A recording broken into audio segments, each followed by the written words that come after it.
ఆదివాసీల సంస్కృతికి ప్రతీకగా నిలుస్తున్న నాగౌబ జాతర విశిష్టతను శిలాఫలకాలపై రాసి భావితరాలకు అందిస్తామన్నారు రాష్ట్ర పంచాయతీరాజ్ శాఖ మంత్రి సీతక్క. ఆదిలాబాద్ జిల్లా కేస్లాపూర్లో నాగౌబ ఆలయాన్ని దర్శించుకుని ప్రత్యేక పూజలు చేశారు. ఆ తర్వాత ప్రజా దర్బార్లో పాల్గొని దరఖాస్తులను స్వీకరించారు మంత్రి సీతక్క.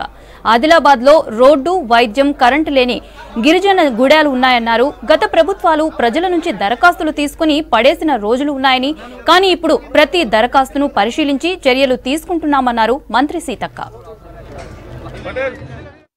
ఉమ్మడి ఆదిలాబాద్ జిల్లా యొక్క అభివృద్ధికి సీఎం రేవంత్ రెడ్డి గారు కట్టుబడి ఉన్నారు.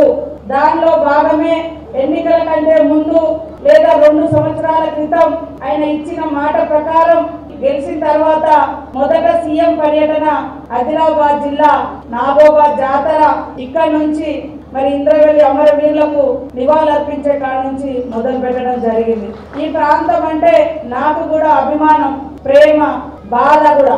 ఇక్కడ ఉన్నటువంటి సమస్యలు తెలిసిన వ్యక్తిగా మరి అక్కయితే అందరితో పరిచయం ఉన్న వ్యక్తి, ఉద్యమాలలో పనిచేసిన వ్యక్తి, ప్రజలతో కలిసిపోగలుగుతుంది. ఇక్కడ ఉన్నటువంటి వెనుకబాటు మరి మాట్లాడలేనటువంటి వాళ్ళు కూడా చాలా మంది ఉంటారని నన్ను కూడా ఈ జిల్లాకు ఇన్ఛార్జి మంత్రిగా వేసినందుకు కూడా నేను సీఎం రేవంత్ రెడ్డి గారికి ప్రత్యేక ధన్యవాదాలు తెలియజేస్తా ఉన్నాను.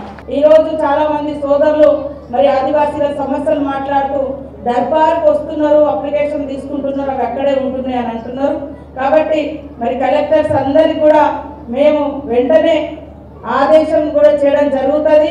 ఎవరెవరు ఏమేమి రిప్రజెంటేషన్స్ ఇచ్చిరో వాటికి ఖచ్చితంగా ఆయా శాఖల వారిగా ఆయా గ్రామాల వారికి రిప్లై కూడా ఇవ్వాల్సినటువంటి అవసరం ఉంటుంది.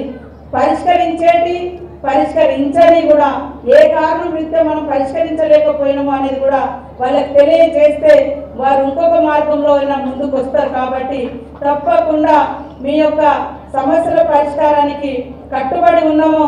ఆదిలాబాద్ జిల్లాను అభివృద్ధిలో వేగవంతం చేస్తామని కూడా ఈ సందర్భంగా